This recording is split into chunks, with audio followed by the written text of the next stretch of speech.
All right, guys. Now on to the top 10. Excuse me. Top 10 greatest wrestlers to never win a world championship. J Money, who wants to start? Well, since you started the last. Well, you always have to leave the host of the video to do the number one, so I guess I have to go first. Well, no, since you went first last time, I think I'll go first this time. You don't want to do a coin toss? No, screw that. But he does it anyway. I just did that as a sound effect, like, oh, shit, he did have a coin on there. I'll do over there, but I'm not gonna. I'm too lazy to go get it. My number 10 is one of the he's a part of one of the greatest families in wrestling, the Samoan wrestling family. Oh. Yeah. He's cousin of The Rock. He's cousin of Rikishi.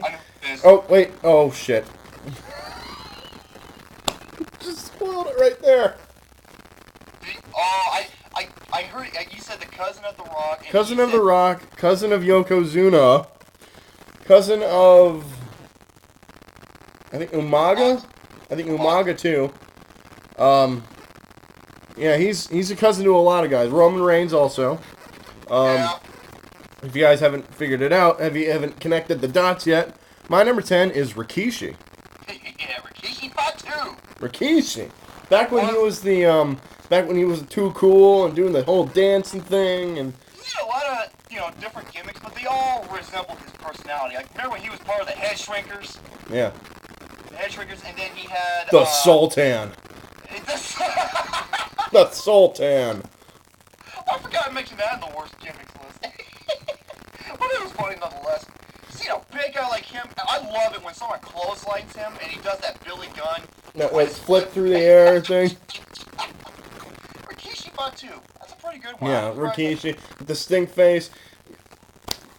How can you go wrong with the stink face? The fucking stink.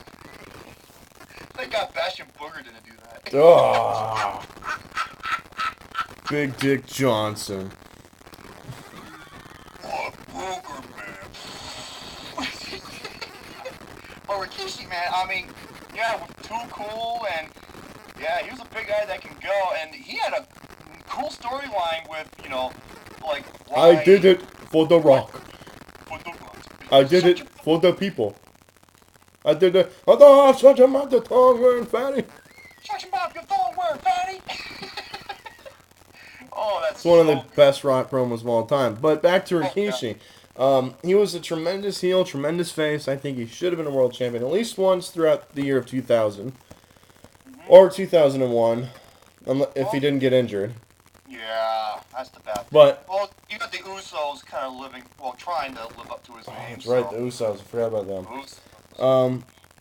So yeah, that's why Rikishi is mine, number 10. Excellent.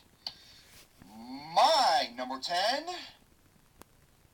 This guy was part of what you can arguably say, actually, number 10 and number 9 were, but I'll get to that soon. Number 10, this guy performed in front of 80-some thousand fans in one of the greatest Intercontinental Championship matches of all time. Mm-hmm. The British Bulldog, Davey Boy Smith. Ooh. Not who I was thinking of. Oh, you might think of the other guy. Not what I was British thinking. Bulldog, Davey Boy Smith. Brother-in-law of the Hart family. I mean, if you've never seen the SummerSlam 1992 match of all time, yeah, go see that, folks. Because if that doesn't prove he couldn't be a world champion, then I don't know what does. Obviously he passed away due to, I think it was a heart condition, right? Yeah, it was a heart attack. I mean, I don't want to, just blare it out, but look how freaking huge he was. I mean, anybody who gets involved in the growth hormone, testosterone type, drugs, it's usually the heart failure. Yep. That's that's pretty sad too. And I love it when, what was it, 96? He was an awesome heel. Mm-hmm. Working with the Hart family. Yeah, it's too bad that his career, lived short. But yeah, good old Davey Boy Smith, the British Bulldog, number 10. Good choice. Who knows? He might appear on my list later on. Just saying. My number 9, this is a little bit of an interesting choice. A little bit of an interesting choice because I was a huge, huge fan of this gimmick when I first saw it. I was like, really? That's a gimmick? That's awesome.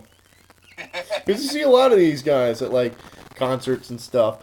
But my number 9, excuse me, is probably one of the greatest Intercontinental Champions of all time. My number 9, the Honky Tonk Man. Really? Yeah. Okay. If you guys know me, I'm a huge music fan, and Elvis Presley is he's the king. He's the king of rock and roll. Is he related to Jerry the King Lawler? Who, the Honky Tonk Man? Yeah. I don't think so. Oh, you sure? I don't think so, no. Keep talking. I gotta see if this is true or not. I honestly don't think so, but yeah, he was the longest reigning Intercontinental Champion of all time, and easily had one of the best gimmicks of all time. I mean, come on, he was an Elvis impersonator. My favorite spot of all time. I saw this. I had to rewind that fucker like 100 million times. He was in the 2001 Royal Rumble. Kane was dominating. Here comes Honky Tonk Man singing his theme song. Kane just took his guitar and bashed the fuck out of him with the guitar in the head. And Kane's just looking at him like, no, shaking his head. Jeff Jarrett, take notes. Oh my god, I can't stand that guy. I can't stand him either, but the Honky Tonk Man had easily one of the best gimmicks of all time. I mean, come on, it's Elvis impersonator. Was he teamed up with Greg the Hammer Valentine? Yeah, Rhythm and Blues. Rhythm and Blues. With Jimmy Hart as their manager.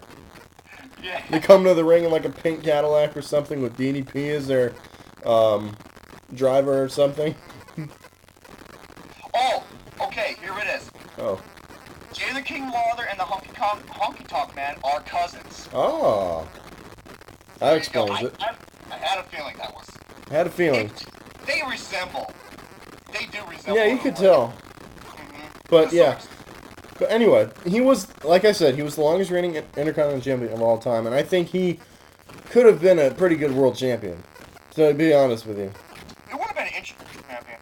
I think he would have been interesting, so that's why the Honky Tonk Man. Yeah, he was the longest. That's why he's my number 9. The Honky Tonk Man. Right. Shake, rattle, and roll. Shake, rattle, and roll. Number 9. Number 9. Similar to the British Bulldog, he was also in one of the greatest Intercontinental Championship matches of all time, and this was in front of, like the Iron Sheik would say, 93,000 people. Ricky the Dragon Steamboat.